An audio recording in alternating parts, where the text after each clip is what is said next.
a gente pode falar depois, Vestuário dos Espíritos, vamos falar um pouquinho, trazendo lá do Livro dos Médiuns, né? Geralmente os espíritos encarnados trazem consigo os complementos de sua indumentária ou objeto de que faziam uso habitualmente em vida, como óculos, bengalas e adereços. Na obra de Evolução em Dois Mundos, o espírito André Luiz observa, em se tratando da aparência dos encarnados, como roupas, calçados e peças protéticas, tudo é confeccionado por eles próprios, estejam eles em qualquer das faixas evolutivas do mundo espiritual. Entretanto, em algumas ocasiões, conforme declarações suas e de outros espíritos comunicantes, os espíritos da criação são encontrados já fabricados, os produtos, podendo ser utilizados por qualquer desencarnado que ele necessite, como alimentos, roupas e, e prédios.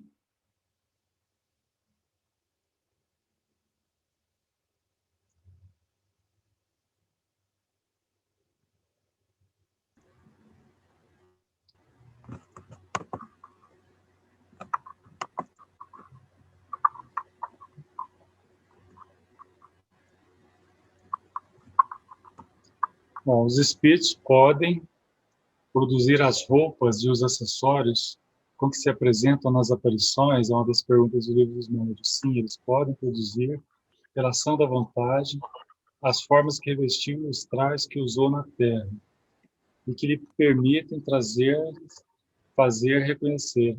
Aliás, esse com efeito, o objetivo essencial de tais manifestações. Daí as roupagens, vestes, armas, acessórios com que se apresentam as aparições. Quase sempre esses acessórios não têm consistência nem duração. Pode, entretanto, acontecer que o espírito concentre bastante força para condensar objetos a ponto de os tornar tangíveis e duradouros. Isso aí é um trecho do livro No Invisível, do Leon Denis.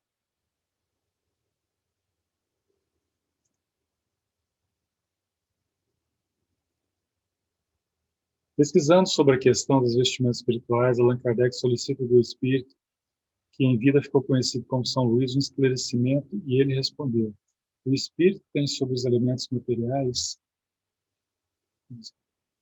disseminados em todo o espaço, na nossa atmosfera, um poder que estáis longe de suspeitar. Pode ele, à vontade, concentrar estes elementos e lhes dar uma forma aparente, adequada a seus projetos.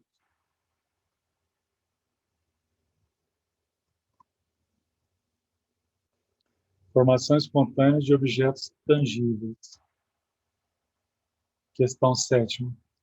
Essa é uma questão que está lá no capítulo, e ela fala sobre a aparição de uma senhora que estava deitada no quarto dela, a porta trancada, a casa trancada, tudo fechado, e à noite ela vê que o vizinho dela estava sentado no poltrona em frente com ela, com a tabaqueira, pegando um cigarro, e ela percebeu todos os detalhes com que ele estava. No outro dia ela foi na casa dele e viu que ele estava lá e que ele tinha uma tabaqueira exatamente como ela tinha visto no quarto dela. E ela ficou extremamente intrigada. E aí, lá no parágrafo 7, vem o questionamento. A caixa de rapé se tornou tão visível para a senhora de que se trata que lhe produziu a ilusão de uma tabaqueira material. Teria o espírito podido torná-la tangível para a mesma senhora? Respostas. Teria. Tê-la-ia a senhora podido tomar nas mãos, crente de estar segurando uma caixa de rapé verdadeira? Resposta, sim. Se a abrisse, teria achado nela rapé?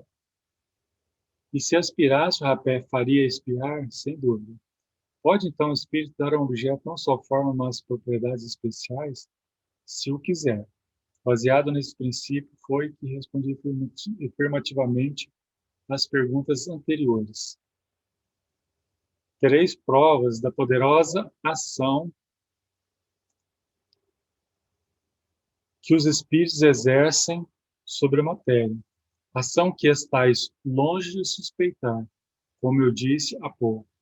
Suponhamos, então, que quisesse fazer uma substância venenosa. Se uma pessoa a ingerisse, ficaria envenenada? Teria podido, mas não faria, por não lhe ser permitido.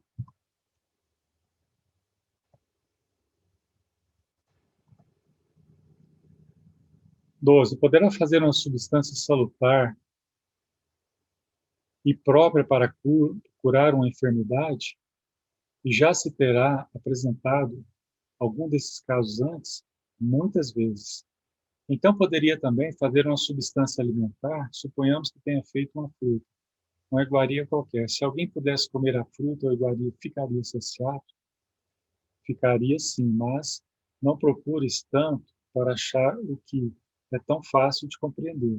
Um raio de sol basta para tornar perceptíveis os vossos órgãos grosseiros em partículas materiais que enchem o espaço onde viveis. Não sabeis que o ar contém vapores d'água? Condensa-os e farás voltar ao estado normal. Privas de calor e eis que essas moléculas impalpáveis e invisíveis se tornarão um corpo sólido, bem sólido.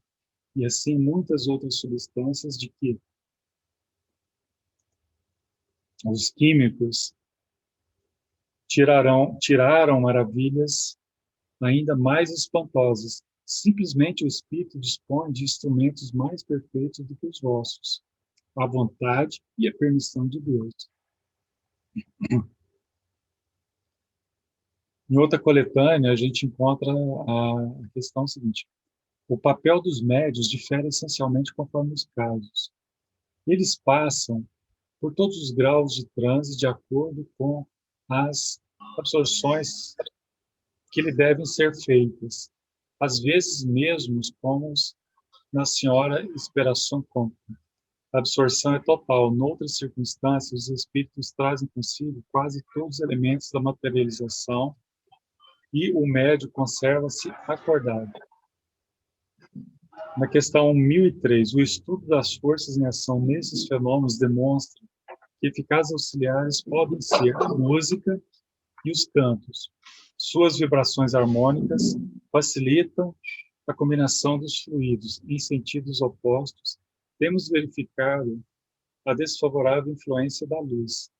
Esta produz um efeito dissolvente sobre os fluidos em elaboração e exige um emprego mais considerável de força química. Daí a necessidade das sessões obscuras, pelo menos nas tentativas iniciais.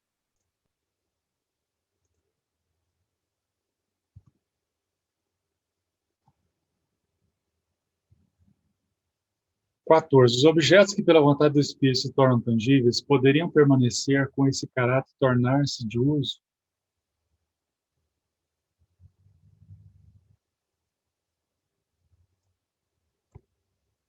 Isso poderia dar-se, mas não se faz, está fora das leis. Tem todos os espíritos, no mesmo grau, o poder de produzir objetos tangíveis?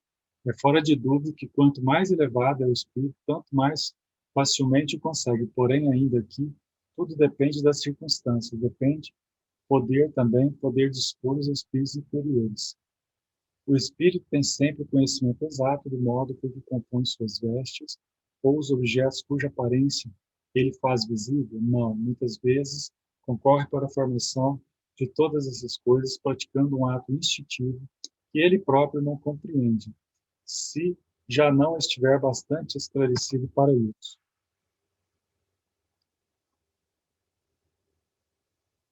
Deixa eu só passar mais esse daqui que está ligado também. 18. Pois que a matéria de que se serve o espírito carece de persistência, como é que não desaparecem os traços da escrita direta? Não faças jogos de palavras, primeiramente, não empregueis o termo nunca. Tratava-se de um objeto material volumoso, ao passo que aqui se trata de sinais que, por ser sutil, conservá-los são conservados. Por ser útil, conservá-los são conservados.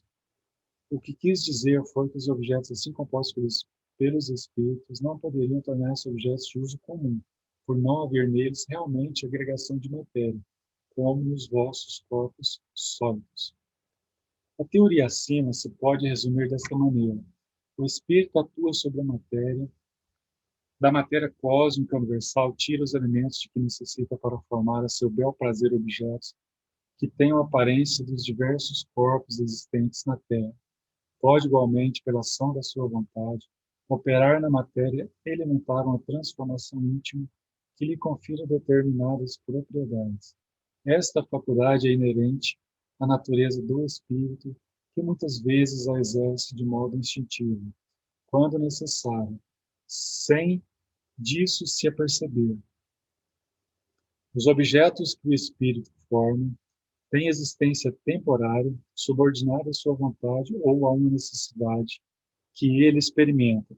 Pode fazê-los e desfazê-los livremente. Em certos casos, esses objetos, aos olhos das pessoas vivas, podem apresentar todas as aparências da realidade, isto é, tornarem-se momentaneamente visíveis e até mesmo tangíveis. A formação, porém, não criação. Atento do que nada o espírito, nada pode tirar. Bom, antes da gente entrar nessa ação magnética curadora, para a gente trocar uma ideia sobre o que a gente viu nesses textos, tirado de várias fontes, mas principalmente do Livro dos Médiuns, que é da materialização de objetos e da mudança das propriedades dos objetos. Então, de maneira bem resumida, a gente sabe da existência do fluido cósmico universal, que é a essência primária de todas as energias que existem. Essas energias, através de suas vibrações, elas criam novos elementos. Esses elementos, em combinações específicas, em formatos geométricos específicos, em ligações específicas, eles criam os vários tipos de matéria. Essa matéria, dependendo das suas vibrações, ela se apresenta de maneira mais densa ou menos densa. O que Kardec e os outros estudiosos falam para a gente nessa parte aqui é que o espírito desencarnado, através da sua vontade ou através do seu poder mental, seja esse poder mental consciente ou inconsciente, consegue fazer com que haja a maleabilidade dessas energias no mundo astral, de onde ele tira as roupas e os objetos que ele usa no mundo astral, e da mesma forma ele consegue materializar no mundo físico, que é o nosso, alguns objetos. Porém, os objetos que são materializados no mundo físico, eles têm uma vida temporária. Eles existem por pouco tempo. Também fala que se ele quisesse materializar alguma coisa que fosse para causar o mal, por exemplo, uma taça de veneno, que pelos mesmos princípios que ele pode materializar outros tipos de objeto, ele poderia, mas não seria permitido pela lei divina, né? Porque os guardiões, os anjos, eles não permitiriam, sendo eles espíritos superiores e eles, como guardiões da lei universal, eles se sobrepujariam a esses espíritos inferiores nessa tentativa e não permitiriam. Em outras palavras, o espírito, através da mente, ele consegue materializar objetos e modificar objetos. Assim como nós já estudamos que tudo é mental, tudo é energia, nós também conseguimos fazer esses mesmos efeitos. Então, na época de Kardec, isso, assim como a questão das mesas girantes e vários outros, eram fenômenos bastante comuns justamente para chamar a atenção. Esses fenômenos, eles ainda existem, mas não são tão comuns mais. Outra questão que não está apontada, né, nessas parágrafos que nós vimos aí, é que com relação à materialização de objetos, principalmente objetos que são usados muitas vezes em cura, por exemplo, alguém que já ouviu falar da questão daquelas materializações que são feitas em algodões embebidos em álcool, que você materializa, às vezes aparece um sapo com a boca costurada, aparece um órgão, aparece um objeto. Esses, por necessitar de uma quantidade muito maior de energia e uma energia mais densa, esses necessitam de médiums que tenham capacidade de doação de ectoplasma mais pesado. Então, se não tiver esse tipo de médium, esse tipo de materialização, ele não acontece. Da ação magnética e curadora.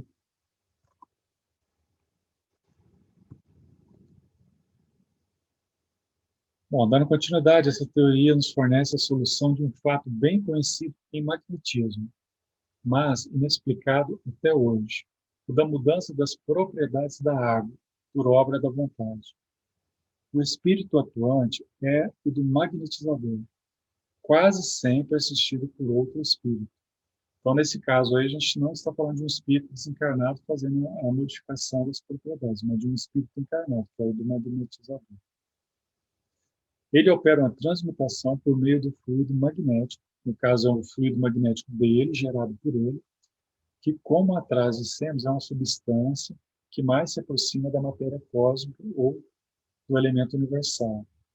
Ora, desde que ele pode operar uma modificação nas propriedades da água, pode também produzir um fenômeno análogo com os fluidos do organismo, onde o efeito curativo da ação magnética convenientemente dirigido. Então, nesse trecho final, ele está falando, bom, o ser humano ele é basicamente formado por água. Então, se o magnetizador impulsionar energias dirigidas pelo pensamento, ele consegue fazer modificações nesses fluidos da água e também em outras partes físicas das células, donde explicado a questão da cura através do magnetismo. Sabe-se que papel capital desempenha a vontade em todos os fenômenos do magnetismo. Porém, como se há de explicar a ação material de tão sutil agente? O agente sutil seria o magnetismo. A vontade não é um ser, uma substância qualquer. Não é sequer uma propriedade da matéria mais etérea que existe. A vontade é atributo essencial do espírito, isto é, do ser pensante. Com o auxílio dessa alavanca, ele atua sobre a matéria elementar e, por uma ação conceptiva, reage sobre seus compostos, cujas propriedades íntimas vêm, assim, a ficar transformadas. Então, ele mostra que realmente não existe uma explicação material, mas o poder do pensamento agindo sobre a matéria.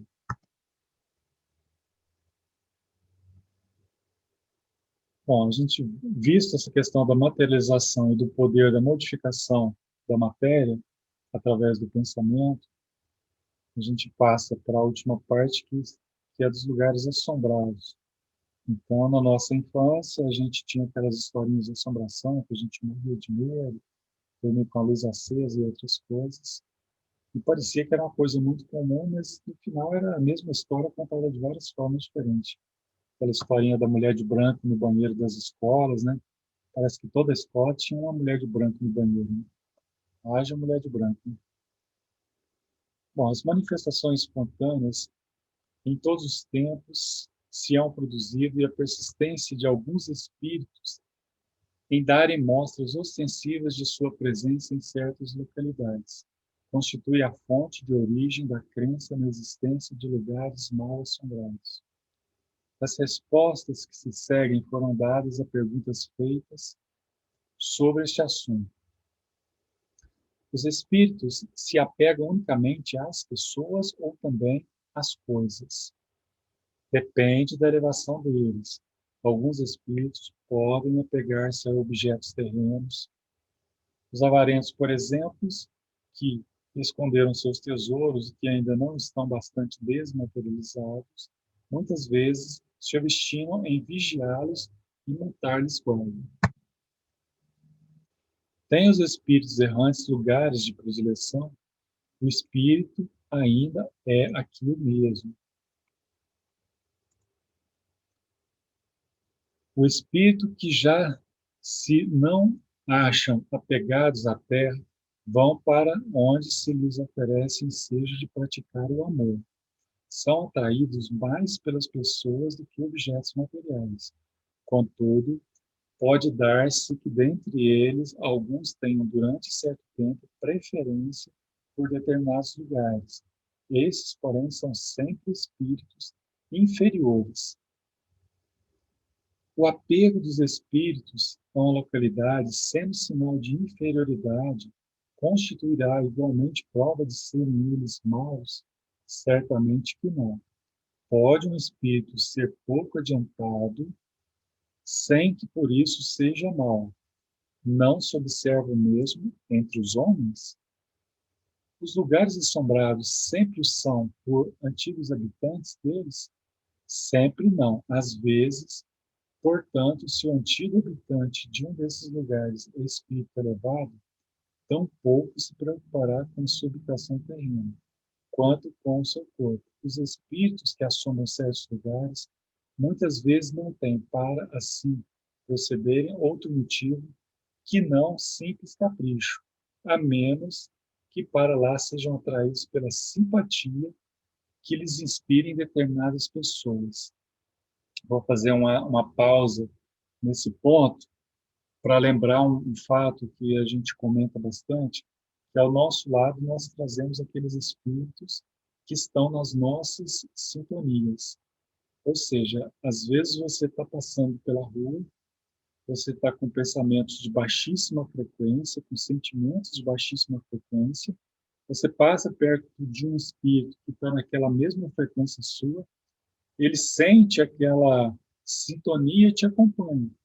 Simplesmente isso, te acompanha, vai para sua casa, e lá ele se sente bem porque ele está naquela mesma frequência sua e passa a te fazer companhia. Então, é isso que está falando nesse texto aí. Às vezes, o espírito que está habitando determinados locais, casas, residências, não tem absolutamente nada a ver com os moradores. Será racional temerem-se os lugares assombrados pelos espíritos? Não. Os espíritos que frequentam certos lugares, produzindo neles desordem, antes querem divertir-se à custa da credulidade e da poltronaria dos homens, do que lhes fazer mal. Aliás, deveis lembrar-vos de que em toda parte há espíritos, e de que, assim, onde quer que estejais, os tereis ao vosso lado, ainda mesmo nas mais tranquilas habitações. Quase sempre eles só assombram certas casas, porque encontram ensejo de manifestarem sua presença nelas. Mais uma vez, o que a gente acabou de falar agora, né, temos espíritos à nossa volta o tempo todo. Então, se nós estamos em boas vibrações, nós temos os mentores, os guias, os amparadores, ou seja, de qualquer maneira, nós temos espíritos ao nosso lado. Quem vai determinar o tipo de espírito somos nós. Haverá meios de os expulsar? Ah, aí no caso aqui está falando dos maus, né, dos baderneiros, aqueles que querem se divertir. Ah, porém, a mais das vezes, o que fazem para isso os atrai em vez de os afastar. Nesse caso aqui, ele quer dizer o seguinte: às vezes vocês ficam amedrontados, gritando, fazendo a maior balbúrdia, e isso diverte esses espíritos. Então, vocês acham que estão afastando eles, né? Por exemplo, vem com o padre e fica tentando fazer extremoção do espírito, exorcismo do espírito, e com isso eles estão se divertindo mais ainda, porque o que de fato faz com que eles vá embora não é isso. O melhor meio de expulsar os maus espíritos, então, consiste em atrair os bons. Atrai, pois, os bons espíritos, praticando todo o bem que puderdes, e os maus desaparecerão, visto que o bem e o mal são incompatíveis. Sede sempre bons, e somente bons espíritos tereis junto de vós. Também está lá no livro dos Espíritos, essa questão que foi trazida para o livro dos Médiuns, que mostra que a melhor maneira de você afastar os maus espíritos é atrair os bons. E a melhor maneira de atrair os bons é praticando o bem, porque eles são incompatíveis vibratoriamente. Onde existe a luz, não existe as sombras. Bom, por final, trazendo mais uma mensagem do Chico, né? Não exijas dos outros qualidades que ainda não possuas. Então, esse é recomendação do Chico, né? A mensagem do Chico, que eu acho que a gente tem que estar sempre atento, né? Às vezes a gente está cobrando das pessoas a perfeição, cobrando posturas, atitudes, pensamentos, e quando a gente se interioriza, quando a gente olha para a gente realmente, se olha no espelho, a gente às vezes descobre que nós não temos essas qualidades que nós estamos exigindo desses nossos irmãos. É isso, pessoal. Nosso amigo do joinha está aí, que significa que agora a gente vai